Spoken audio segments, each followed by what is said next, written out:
Okay, good morning. Welcome to Lenny's Daily Podcast. It is me, filling in for Lenny, who had to go and do his blood test today, like he always does. So it's nothing big, just normal doctor's updates. And we like to start a little early around here because, as you've noticed lately, for those on-demand listeners, it takes a couple minutes for the chat room to get caught up and for the sound to come through on our website.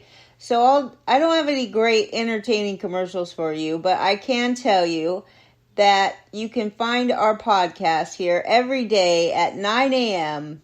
It's either me or Lenny or both of us on Sundays at LennyMelnickFantasySports.com/live, or you can catch us on demand at iTunes, Spreaker, and all of the podcast hosts. And this really is kind of without saying, since you're probably listening on demand if you're hearing this, the sound is not in the chat room yet. So we're just going to go ahead and give it a second. And now it is in the chat room. I will tell you guys that the sound is good, and you can go ahead and refresh your screens to get the live show right at 8:59 a.m. Welcome aboard. Great to see you all in the chat room. Everybody is flowing in at the moment. Rotorius AE says that he's dead last or near the bottom in every league except head-to-head Yahoo, where he's dominating. It's interesting because we usually do our chat leagues. We have a couple only leagues and we do a couple chat leagues, and they're mixed. The mixed leagues are Roto, and Lenny's been playing Roto pretty much for the last 40 years, but I think we're going to do a head-to-head points league next year, at least one.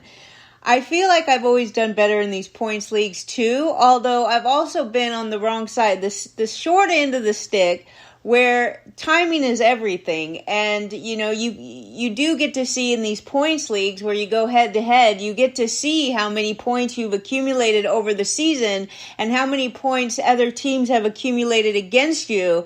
And I feel like there's a lot of timing, and it's really not up to you. It's just random timing about who you face each week, whether or not they have a couple 2-star pitchers going. And so timing does affect. There's a lot more luck, I think, in these head-to-head leagues as far as the timing goes, but they're still really fun to play. And even if you're not doing well, each week is a new week, and I've talked to a couple different people about how it would be fun to do a couple of points leagues head-to-head where, if you're in last place, you don't get completely demoralized and want to, and he mentioned that he hates football too. So when football starts, it's right around the All-Star break, the football starts racking up. And it would be a good way just to keep people interested in baseball. But I have to say, there is some strategy in taking advantage of those who decide that football is more important than baseball, and they really only play baseball just to pass the time in between football seasons. Anyways, great to have you all aboard today. Chris Gallo, Eddie Heckman, Jay Gibbs, Jeremy Gibbs, who's going to the Sabre conference. Every year he goes to the Sabre conference, and he's got his outfits all picked out. I didn't know dudes do that, but I thought it was really cool that you have a specific outfit that you put together to wear to Sabre. It's going to be in Chicago this year, so have a great time, Jeremy. JR Matz, Laura's here. Lenny is logged in. Oh, wait, it says Lenny an hour ago. We do have a guest, Shannon, who says she's Lenny, but we'll see. NFL Chief, Robert C., Rotorius AI, or AE, SM King Turd, and a cast of others that I can't scroll down to see at the moment. But thanks for coming in today. We're going to get started. So with this Vegas thing in Oakland, the athletics, I don't know if this thing is going to happen.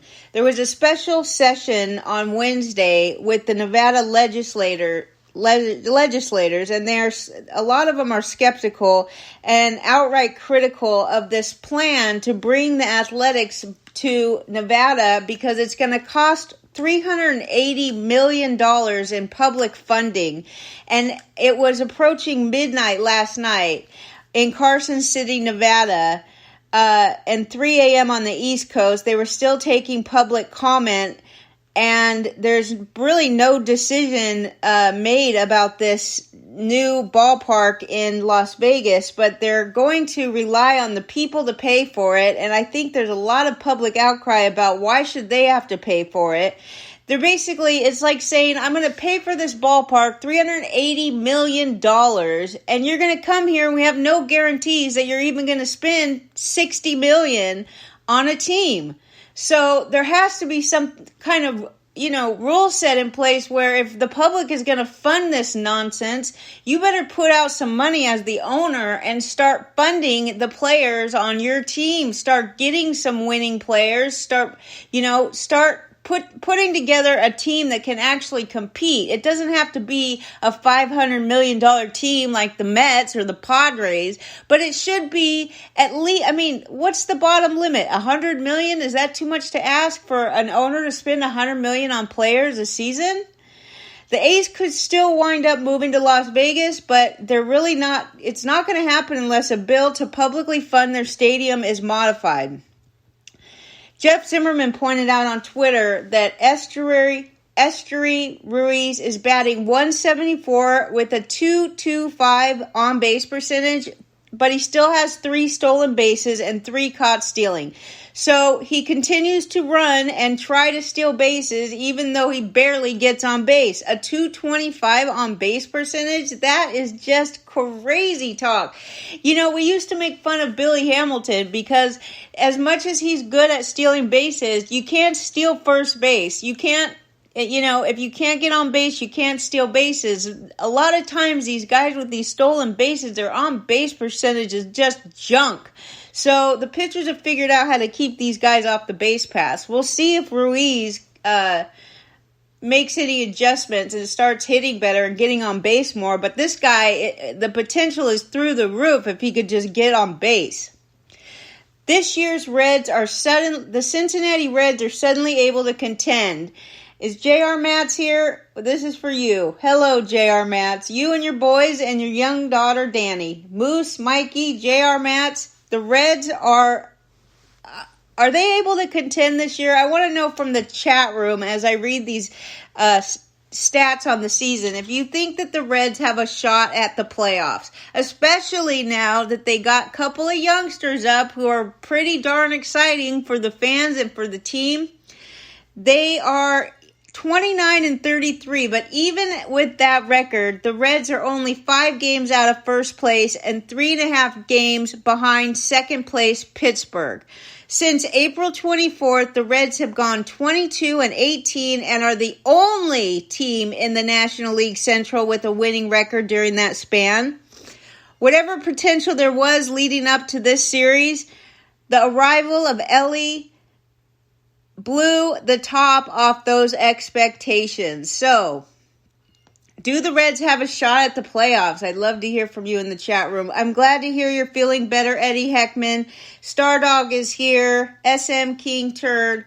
Alonzo on the injured list. Yes, meet the freaking mess. Or the Mets. You can call them what you want. Big L on the Prowl is a big fan of the Mets, so he's pretty devastated right now.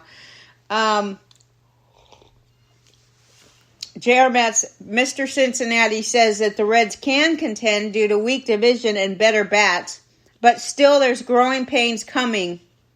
It's frustrating that the pitching coaches can't get better results from such great talent. Astros starter Lance McCullers had a setback in his rehab from a forearm strain. General manager Dana Brown says he'll head for an MRI today, and the team is expected to provide an update next week. So I think this was a great signing by the Mariners. They signed Didi Gregorius to a minor league deal, and it includes a $1.5 million base salary if he makes it to the MLB roster. Now, of course, this media vultures like to dog on him because he hasn't done good in the last couple seasons, but I'd like to let you know, since they decided not to tell you, that Didi Gregorius had problems after he got his second shot of the vaccination against COVID, and they blew him off and treated him like he was out of his mind and crazy, and he didn't play good since.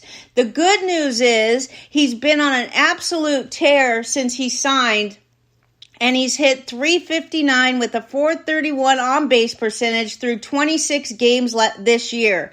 He will get another chance to join the majors this season. He's also able to play multiple infield positions if the Mariners should need him to. He's clearly, his normal and natural position is shortstop, but he had a really hard time over the past couple years, and whether they want to admit it or not, there was a reason behind it. So I'm really happy to see that he's healthy and he's crushing it down in the minors. And the Seattle Mariners are going to give him a chance to come up. And again, he mostly plays shortstop, and that's all he's going to qualify at for now. But if they need him anywhere in the middle infield, anywhere in the infield, he can play that, and he is capable. And this guy can get on base, and he can get on base. He'll get a handful of home runs, a handful of stolen bases, but his best asset is his ability to get on base.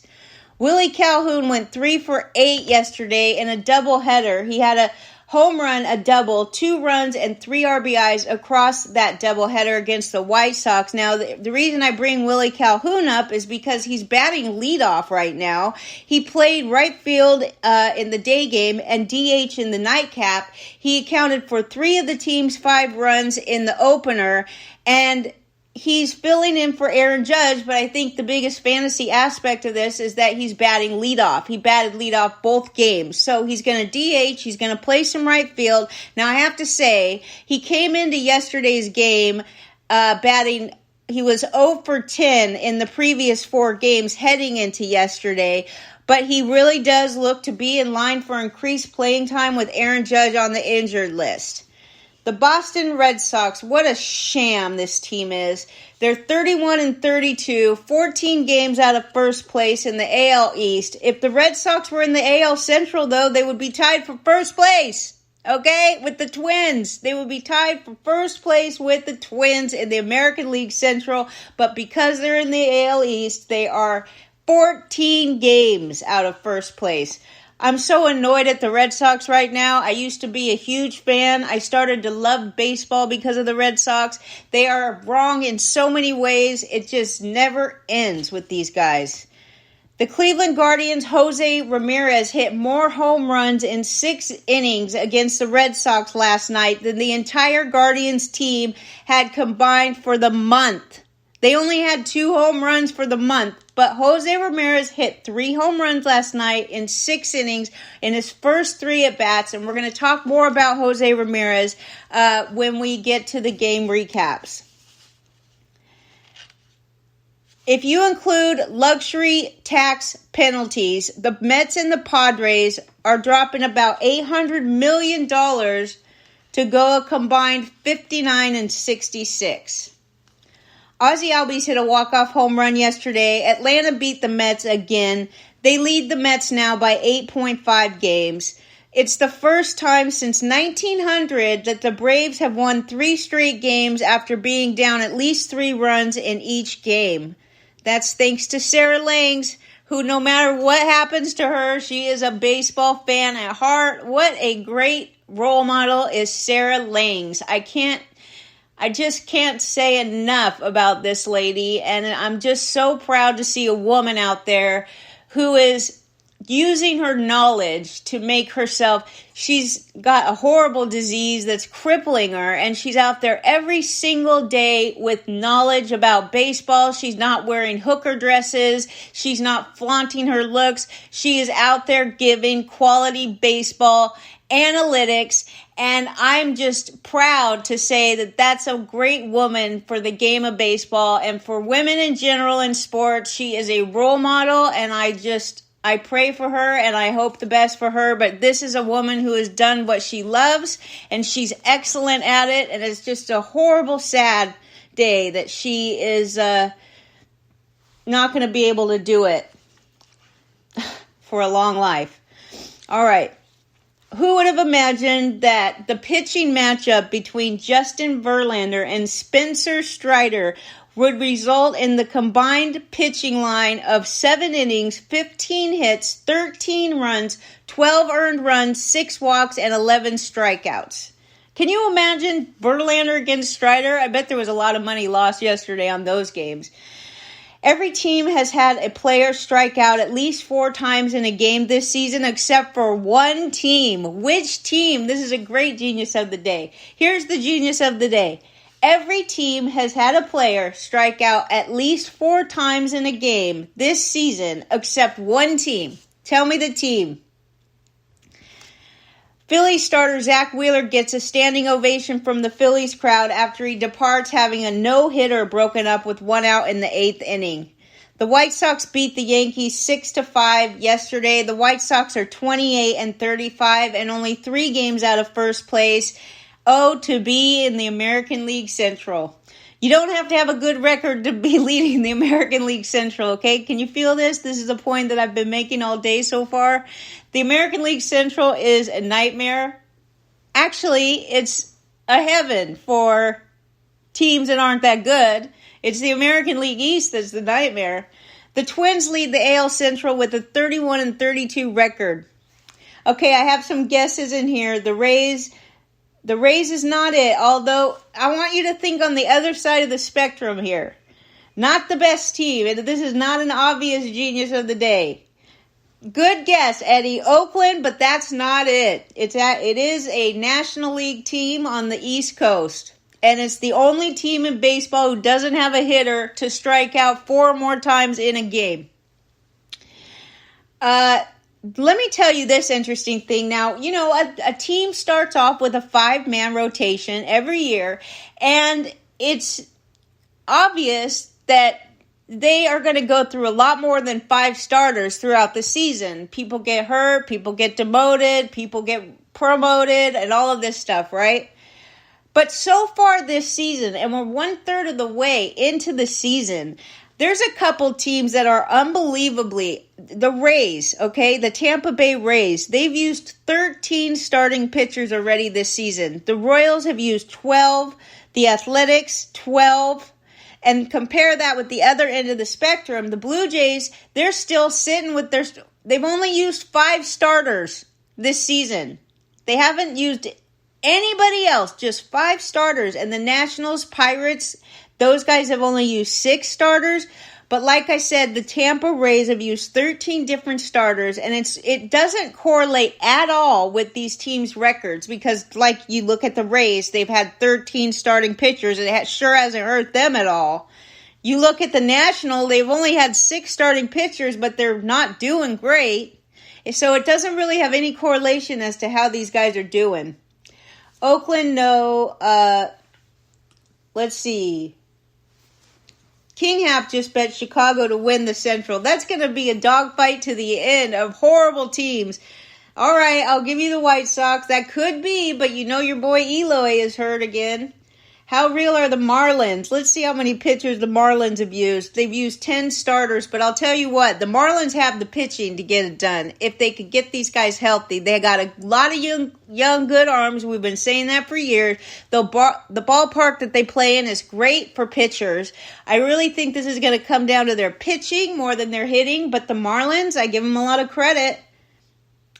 What arm will Texas go out to get to replace DeGrom? Stroman, do you think the Texas Rangers are going to replace DeGrom by hitting the market, the trade market before the trade deadline? SM King Turd in the chat room is a big Texas fan. Hopefully he'll chime in on this one, John. The other guesses in the chat room for the only team in baseball that has no player to strike out 4 more times in a game. The answer is the Mets. Believe it. Andrew Benintendi and Tim Anderson have gone a combined 477 at-bats without hitting a home run. So here you go, King Hap. Benintendi and Tim Anderson have gone a combined 477 at-bats without hitting a home run. Anderson, 250 at-bats. Benintendi, 227 at-bats. And I'll tell you, I could explain Tim Anderson to you in one quick sentence. His launch angle sucks. It's ranked last in MLB. His launch angle is 1.5. We got a Christian Yelich problem on our hands here with the launch angle because all he's doing is hitting ground balls. Now, Anderson spent some time out with injury. He's back. We're going to give him some time, but that is a horrible launch angle. Benintendi, I didn't look at it, but if you're trying to hit a bunch of ground balls, your launch angle 1.5 is exactly where you want to be, and that is not where you want to be to hit home runs. Lance Lynn against the Yankees. Put this in your DFS handbook. Lance Lynn is good against the Yankees. His last 3 starts at Yankee Stadium, 15 innings pitched, 3 ERA, 18 strikeouts, and 6 walks. Elly De La Cruz breaking records here. I think this comes from Sarah Langs too. Since 1901, players with at least one single, double, triple, home run, and stolen base within their first 3 MLB games are Elly De La Cruz and Bill, I don't know his last name, he's from 1953, Bruton. Lenny would know how to say his name. All right, Clayton Kershaw yesterday pitched his 82nd start of at least 6 scoreless innings and his 63rd start of 7 or more shutout innings. It ties Don Drysdale's team record of 63 starts of at least 6 innings. Go Kershaw. We love Kershaw. This season, Luis Arias has played 58 games, come to the plate 239 times, recorded 87 hits, and swung and missed only 29 times. This guy's got plate discipline like no other. Last night, there were 5 Angels first-round picks in the starting lineup together. They tied the franchise record. It was the 4th time that it's happened, and it's happened, all of them, within the last couple years. And Joe Adell is back. Yesterday, he had the second hardest hit batted ball. Oh, no, not yesterday, but when he was down in the minors, he had the second hardest hit batted ball in AAA this season, 118.4 miles an hour, double. That was on May 18th. He also had the 6th hardest hit batted ball in the majors this season yesterday, 117 miles per hour home run. So, like I said, Joe Adell is back. He hit a home run. I wish him the best, but we might still have a problem getting him into the lineup or even staying in the majors because after, we're going to talk about that when we talk about the game recaps. We have a couple injury updates about what's going to happen to Joey Adell. So Gary Sanchez to the Padres rescue since he arrived, 4 home runs and 33 at-bats. The rest of the Padres catchers have 3 home runs and 176 at-bats. Sanchez went 2 for 5 with a double, a homer, 3 RBIs, and 2-run score on Wednesday. He's now 9 for 29 with 4 home runs and a 1.16 OPS, a .310 batting average through 32 plate appearances while seeing the majority of the starts as catcher.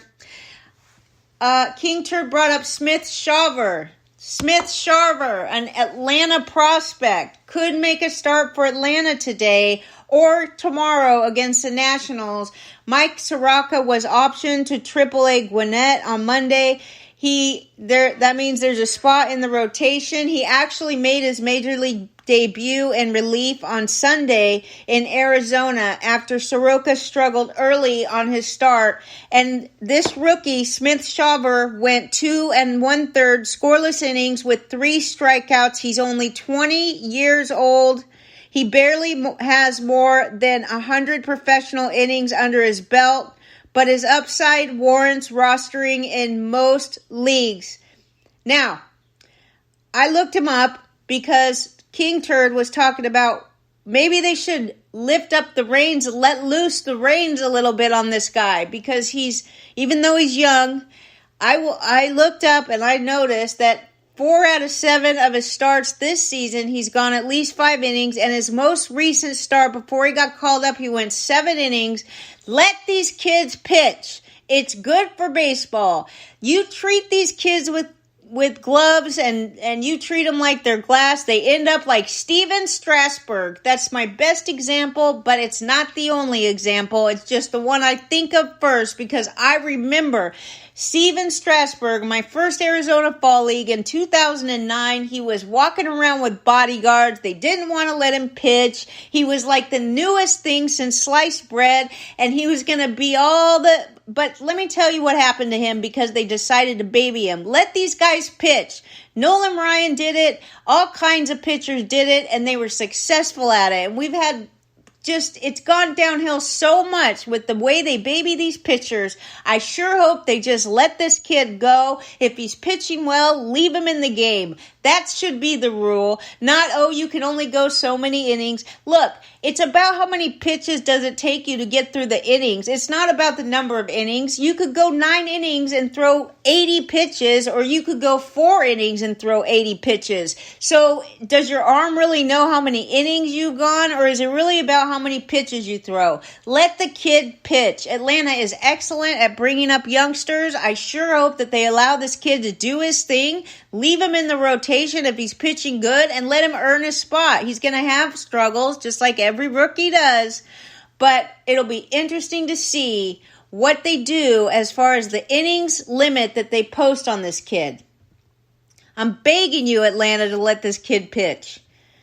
The Red Sox will head to New York to take on the Yankees this weekend. It will be the first time this season that the two teams meet. It's not as exciting as it used to be because Boston is too busy focused on a bunch of other social nonsense to get a good team put together.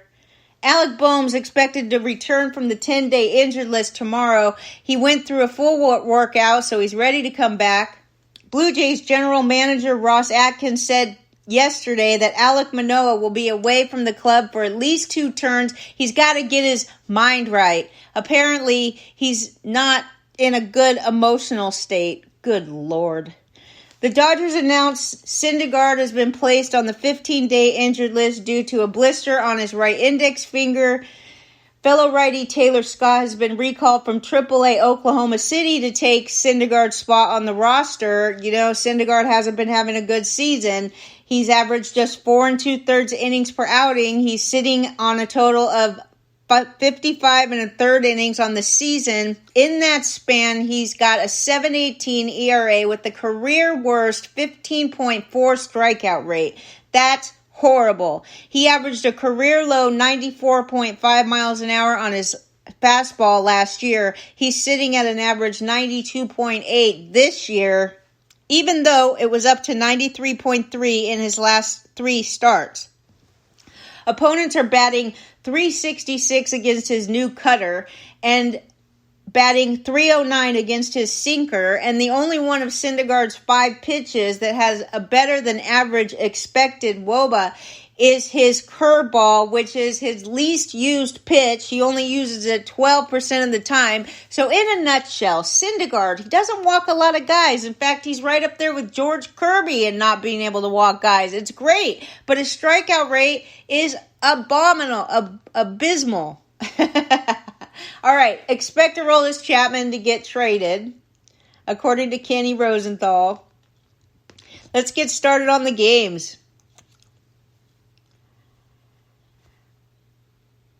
All right, officially, we're going to get to see this Shaver kid for Atlanta pitch today. I would say to everybody in the chat room, it's probably my most exciting news of the day. This kid is amazing pitcher, and it's not just one of those things where you look at the box scores. You got to just watch this kid in action.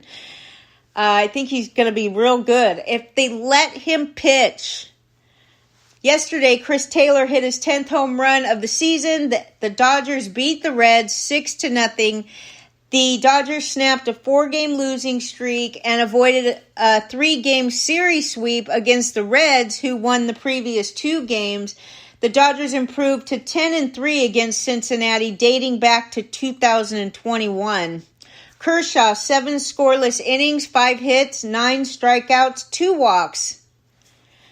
The Dodgers scored 3 runs in the 3rd inning against Red starter Graham Ashcraft, who hit both James Outman and Mookie Betts with pitches. He's got a 6.78 ERA now. He walked the bases loaded for David Peralta, who brought home 2 more on a line drive to center field. He was pulled after 48 pitches, 2 2/3, 3 earned runs, 1 strikeouts. Pretty much got shelled.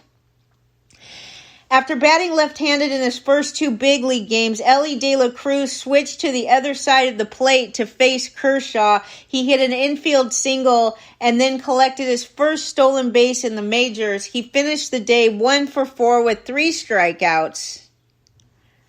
Taylor Scott was recalled. Noah Syndergaard placed on the 15-day injured list. They say he's going to be out a few weeks. So Manoah needs to reset mentally and emotionally, and now here's Dave Roberts saying that Syndergaard is going to be out at least a few weeks to heal and get away from baseball, to reset physically, mentally, and emotionally. He's got a freaking blister. He's having a bad season. And now we're saying, I mean, how many times have we seen this year? We're going to letting these guys, he's got to go away for 2 weeks to reset mentally. I would say, why are you paying him all this money if he needs to take off weeks because he's not emotionally stable? Good grief, this is getting out of hand. I'm not trying to be, look, I don't feel like I'm not empathetic to these people, like I don't have empathy for people that have mental struggles. I know a couple of people that have mental struggles, and I'm not trying to make light of the situation. But it's very frustrating when this is becoming, it's a slippery slope. All of a sudden now, if you want a day off, you just say you're mentally bad, and then all of a sudden you get 2, 3, 4, 5, 6 weeks off of baseball. I mean, how good is that for team? I don't know. I'm not trying to be rude. I'm not trying to say that it's not real. I'm thankful that people are acknowledging that it exists, but give me a break. Hunter Green remains on pace to start Sunday in St. Louis. David Bell says that he is coming back to pitch on Sunday. He hasn't pitched since June 1st due to stiffness in his right hip. MLB Best Tampa Bay Rays completed a 3-game sweep, beating the Twins 4-2. Tampa Bay is 29-6 at home. They've won 6 in a row overall and 46-19 on the season. For the Twins, who have lost a season high 5 consecutive games, and they're still in first place. They lead their division despite falling under 500. They're 31-32. They've scored a combined 7 runs in the past 6 games. The Rays have stolen a team record 31 consecutive bases without being caught. Yonny Chirinos recalled from AAA Durham before the game yesterday. He allowed 1 run and 5 hits over 5 2/3 innings. It was his first big league appearance since April 29th. Bailey Ober retired his first 11 batters, including 6 consecutive strikeouts in the second and third, before he lost the perfect game and the lead in a span of 3 batters. He gave up 4 runs, 3 hits, and 2 walks over 5 1/3 innings. He basically was having a perfect game until he wasn't, and then he gave up the lead and everything. Jason Adams got his 10th save in 14 chances.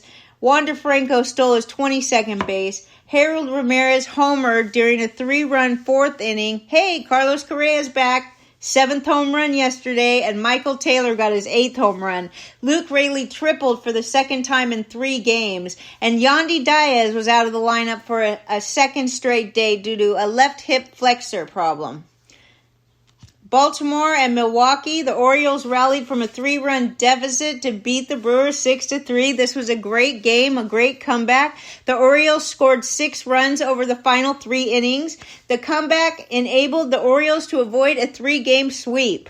The Brewers' Colin Ray struck out 8. He allowed 3 hits and 1 walk in 5 shutout innings. Ray was in line to win his 4th straight start until the Brewers' bullpen failed him. He left after throwing 84 pitches, including 59 strikes. This guy has worked at least 5 innings in 9 of 10 starts this year, but he hasn't thrown more than 93 pitches or worked more than 6 innings in a game all season. That's fine. He's doing great. Let's see what his record is. What's his record, Colin Ray? I don't have his record in front of me, but I'd like to know it.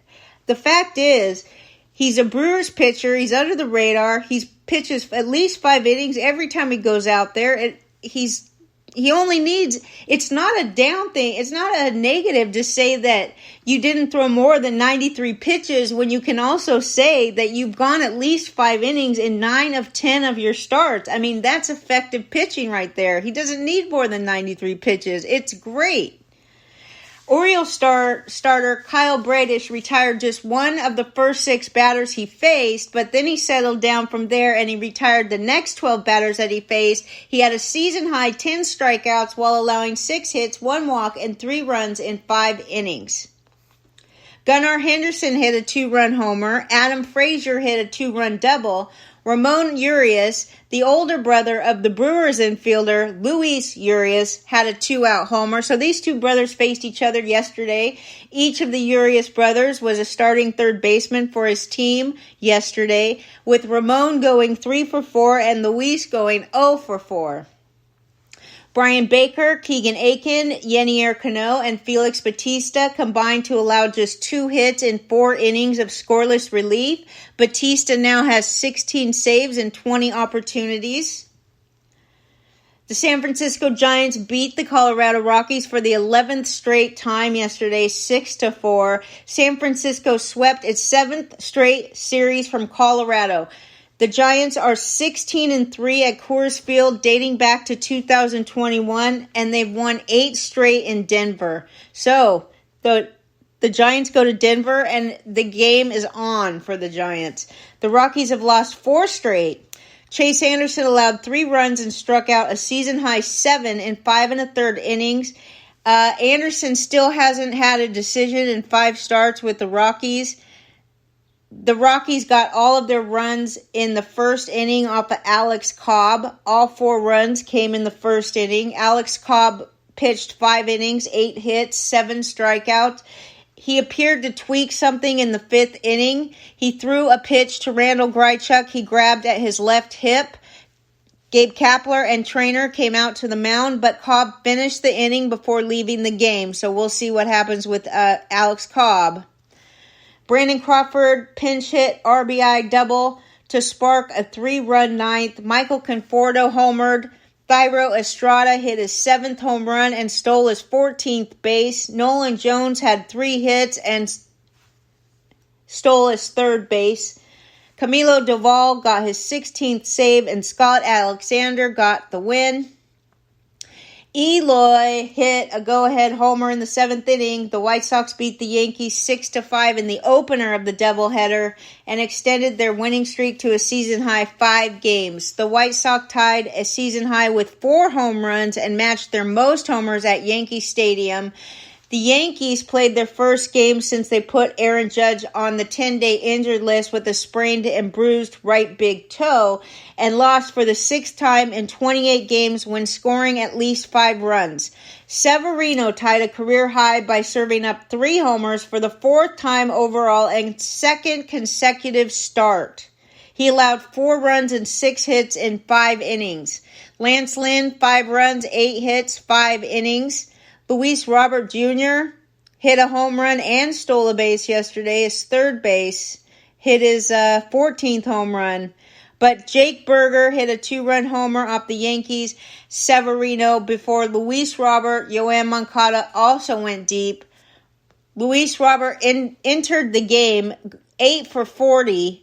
He had 3 hits yesterday. It was Eloy's 6th career go-ahead homer in the 7th inning or later, and his 6th homer in 12 career games against New York. Willie Calhoun drove in 3 runs. We told you about that. Gleyber Torres, Anthony Rizzo, Stanton, and DJ LeMahieu were a combined 0 for 15 yesterday. Gregory Santos got the win with a 1-2-3 6th inning, and Kendall Graveman earned his 6th save. And before the game yesterday, the Yankees made a $10,000 donation in Liam Hendriks' name to Memorial Sloan Kettering Cancer Center. It was a really nice little thing that they did for him. They gave him a giant check, and Liam Hendriks is going to match the donation, so that's even better. Judge said the swelling in his toe is decreasing, and he opted against using a walking boot. Nestor Cortez, this guy finally went on the injured list. I had this guy on the team. I have this guy on a team, and I had nothing to do with him. I had to drop a player because they never put him on the injured list. It was a symbol I never saw on Fantrax before. Usually, when a player is injured, they have a little plus on a red flag.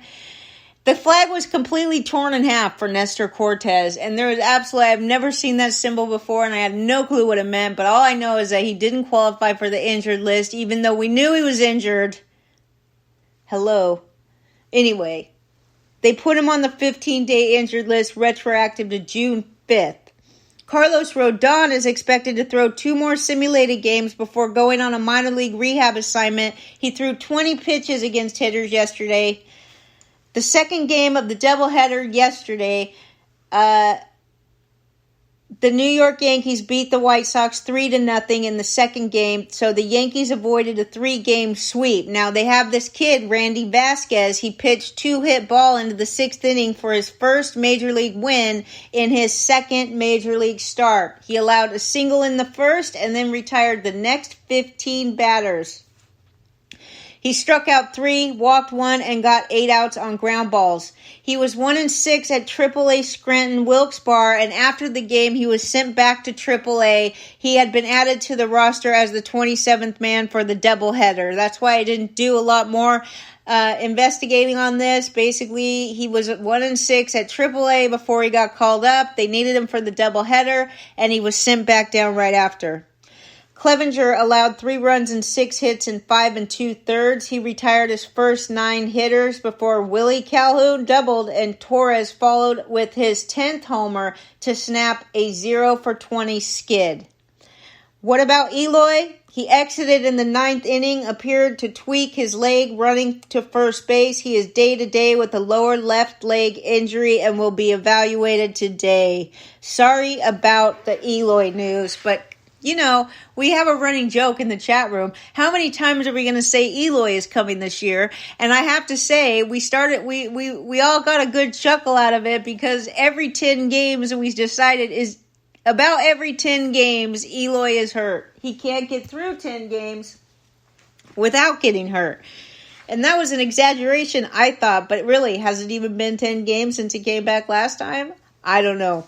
Billy McKinney tripled in the opener and hit his first home run with the Yankees in the second game. He was called up from the minors on Wednesday. He's 28 years old, so don't get too excited about Billy McKinney. He's not a youngster. He was called up on Wednesday when Aaron Judge went on the injured list, so he got his first home run with the Yankees in the second game of the doubleheader. Clay Holmes got 3 outs for his 7th save. The Phillies rallied past the Tigers 3-2 yesterday for their 5th victory in a row. Tigers lost their 6th straight and 8th in the last 9 games. Zach Wheeler took a no-hitter into the 8th inning. 108 pitches it took him. He struck out 8, walked 1, and hit a batter. But Rob Thompson said he would have let Wheeler throw 120 pitches at most if the no-hitter was still intact. Wheeler's a veteran. Give me a break. He could go 120 pitches. And that's what his manager said. So I'm not arguing with anybody, even though it sounds like it. I feel like I'm argumentative today. I'm having a mental day today. A mentally anguished day today. Maybe I need a couple weeks off. Just kidding. I just want to reiterate, I am not trying to act like that mental illness is not a real thing. I do believe that it's real. And I do think that people should come out and say when they have it, and they should be treated without some kind of stigma. But it seems like it's becoming an excuse, and that's just, there's a slippery slope to this kind of thing. But again, I'm not trying to act like it doesn't happen and it's not a real thing, because it is. And I probably shouldn't have been so harsh on Alek Manoah now and Noah Syndergaard. I'm sure that I shouldn't be judgmental when I don't know the full sides of the story. And it's none of my business, really. It's a private issue. And I take back being so harsh on it. Anyway, the trainer's room, you guys, Phillies, all of you Phillies Jose Alvarado fans who actually were smarter than me and said that Jose Alvarado does have what it takes to be a closer. He will be activated before today's game against the Dodgers. He's been out since May 8th, so if you can get him into your lineup, do that. Brandon Belt had a tie-breaking RBI single. Whoopee! And the Toronto Blue Jays beat the Astros 3-2. The Blue Jays took 3 out of 4 from the Astros and won the season 4-3. Won the season series 4-3. Houston lost its third straight. It's its longest slump of the season. They are 6-6 in one-run games. And the Blue Jays won the Major League leading 12th game when scoring 3 runs or fewer. The Blue Jays have won 8 of 10 and 10 of 13. Toronto is 7-1 in June after going 11-17 in May. So they have turned a corner here. Jose Berrios, we love. I'm just very happy when I see Jose Berrios having a good day. He allowed 2 runs and 4 hits, 2 walks still, but he only struck out 1. But he's the latest Blue Jays pitcher to turn in a strong start against the Astros. Berrios pitched 6 innings to win his 3rd straight decision. Framber Valdez was looking to earn his 4th consecutive winning start. He allowed 3 runs and 4 hits in 5 innings. He walked 4 and struck out 5. Alejandro Kirk, RBI double. Vladimir Guerrero Jr. reached base twice. Yordan Alvarez left after 1 at-bat because of a sore right oblique. He was replaced at DH by Corey Julks when his turn came up in the 3rd inning. Julks went 1 for 2 with a walk and a strikeout. So this Corey Julks, Julks, he did something the other day, and he filled in when Alvarez had to come out. We'll see what's going on with Alvarez as the day goes on. He's got a sore right oblique. You never know the depth of those injuries, but of course, I'm not a doctor. Jordan Romano, 17th save and 20 chances. Alex Bregman, 9th home run. In 40 career games against Toronto, Alex Bregman is batting .304 with 20 doubles, 9 home runs, and 28 RBIs. So, for your DFS notebook, Alex Bregman against Toronto, he's excellent. He's .304 batting average, 20 doubles, 9 home runs, and 28 RBIs in 41 games against Toronto. Kevin Kiermaier was hit on the left wrist by a pitch in the 2nd inning, but he stayed in to play defense in the 3rd, and then he was replaced by Dalton Varsho in the 4th. X-rays did not reveal a fracture. The Cleveland Guardians beat the Red Sox 10-3, deservedly so. The Guardians won the series and handed the Red Sox their 5th loss in 6 games. Boston is under 500 for the first time since April 28th. The Guardians actually hit for the cycle in the 6th inning, and they had 8 straight hits and scored 5 times. Jose Ramirez homered in his first 3 at-bats, and from both sides of the plate. 1st inning, 3rd inning. In the 3rd inning, he hit his 200th career homer, and he hit another home run in the 6th. All right, Corey Kluber came in after Matt Dermody. Matt Dermody pitched 4 innings, 4 hits, 3 earned runs, 1 strikeout. Then Corey Kluber came in and proceeded to mess everything up in 3 1/3 innings, 11 hits, 7 earned runs, and 1 strikeout. Took him as many pitches to get through that as it did for the starter. Aaron Savale went 5 2/3, 3 strikeouts, 2 earned runs, and 4 hits allowed. Ref Snyder stole his 3rd base. Tristan Casas hit his 7th home run. Jose Ramirez, I said 3 home runs, but Will Brennan hit his 4th home run. And that's about it for that game. Alex Verdugo is still being punished, by the way. It's still being punished because he didn't hustle on Wednesday. He was not in the starting lineup. He was benched on Wednesday because he didn't hustle, and he's still being benched. Even though, honestly, could he possibly be in their top 3 hitters? Their team is horrible. This team is horrible. All right. Garrett Whitlock gets to go up against Garrett Cole tonight, by the way, so that should be fun. And Logan Allen, Guardians rookie lefty, who I love, tossed 7 scoreless innings in his last start. He's going up against Christian Javier in the opener of a 3-game set tonight. I'm rooting for Logan Allen, but that's tough competition there. Ozzie Albies lined a 3-run homer with 2 outs in the 10th inning, and the Braves rallied to beat the Mets 13-10. They won their 5th straight game. Orlando Arcia hit a tying solo homer. New York has dropped 6 in a row for the first time since August 2019, but you wouldn't know that if you're listening to New York radio. It sounds like the Mets are having the worst season they've ever had in their history. But they did. They lost 6 in a row for the first time since 2019.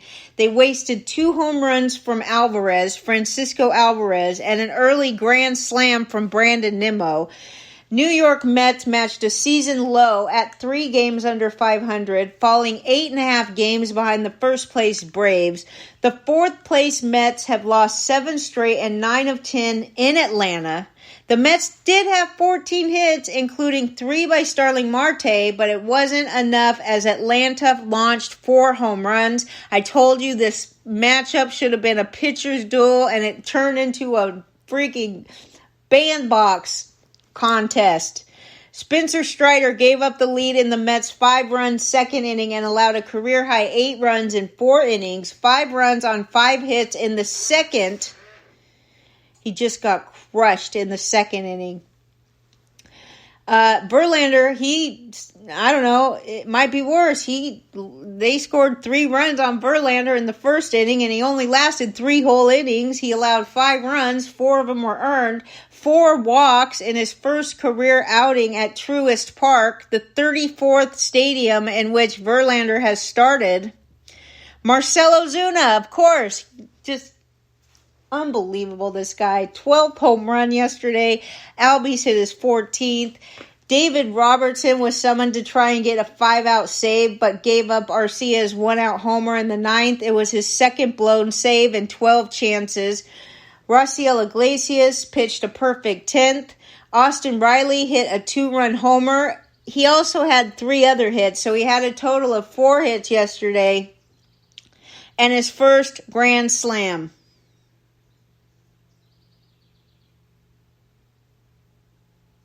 Wait, he hit a 2-run homer, his first of 4 hits. He hit a pitch down the middle of the plate into the right field seats for his first career grand slam. Is that possible, Austin Riley? Maybe. Tonight, A.J. Smith-Shawver. Check him out. He's making his first career start against Washington Nationals' Mackenzie Gore. He's 20 years old. He will be Atlanta's 12th starting pitcher this season. I hope he does well. I really do, and I think he will. All right, Reed Detmers fans finally posted his first win of the season. The Angels beat the Cubbies 3-1 to complete their 3rd series sweep of the season. It is the first time the Angels have swept the Cubs in a 3-game series, and they've won 4 straight. The Cubbies were swept for the 4th time this year. The Cubs have dropped 4 in a row and 10 of the last 14. The Cubs managed 5 hits against 4 Angels pitchers and have scored in only 3 of their last 42 innings. Reed Detmers, yay Detmers, 5 2/3 inning. He's made it that deep into a game only 3 times in 11 starts this season, but he struck out 8 and he walked 2. Drew Smyly allowed 3 runs, 2 earned, and struck out 4 in 6 innings. And Carlos Estevez earned his 16th save. Joey Adele homered in his first game back to the majors. He led the AAA Pacific Coast League with 18 homers before he got called up. He tied the game 1-1 in the second inning when he hammered a sinker from Drew Smyly 455 feet. According to StatCast, it was the longest homer by an Angels player at home this season. The exit velocity, 117.2 miles per hour, 6th hardest ball in the majors this season. He was actually promoted on Wednesday because Hunter Renfroe went on the paternity list, and Renfroe is expected back tomorrow. So, even with Adele's home run, he might be the odd man out when Renfroe comes back tomorrow. Phil Nevin is trying to make sure Adele continues to remain confident, which tells me that he is going to try to keep this kid in the lineup. I don't blame him. I hope he does that. Adele deserves another chance to come up and do his thing. Trey Mancini had an RBI double. So Cody Bellinger and Brad Boxberger are heading to the team's complex in Arizona to continue workouts before going on rehab assignments. Anthony Rendon got the night off. He is 0 for 6 in 2 games since missing 21 games due to a left groin strain. Good grief, okay. Tonight you get to see Marcus Stroman, who was mentioned in the chat room as a possibility for the Texas Rangers now that DeGrom is going to be out for the season. I don't know if the Cubbies are going to give up Marcus Stroman. I mean, when you make an investment like that, it's not that Marcus Stroman was never good. He's always been good. He's great for getting ground balls, and he doesn't allow a lot of home runs, but he has been in the mid 3, upper 3 ERA, but he it was a mediocre, like, I'm not saying that he's mediocre, but it wasn't a huge risk for the Cubbies, but it was taking a chance on a guy, just like Cody Bellinger. The Cubbies made a couple great signings this offseason, right before the season started. They made a couple great additions where you just got to look at them and say, all right, they're taking a risk, but they're taking a chance on a couple of guys that may or may not do well. But these guys and a couple others that the Cubbies took a chance on going into the season have really helped them out. And I hope that the Cubbies can pull it back together because I love watching them. I really like watching them this year. The fans are great. They always are great. Even when the Cubs are bad, the fans are still great at Wrigley. But I'm rambling on about this. I hope the Cubbies come back and do their thing. I want Cody Bellinger to get back. The sooner, the better. Okay? So you got Boxberger and Cody Bellinger headed to Arizona to get on rehab assignments. And that's it. That's the stuff today. Thank you very much. Shout out to Oklahoma University's women's softball on a 3-peat and like 58 straight wins. That's excellent. Love it. You guys, thanks for coming to the chat room. Have a great day.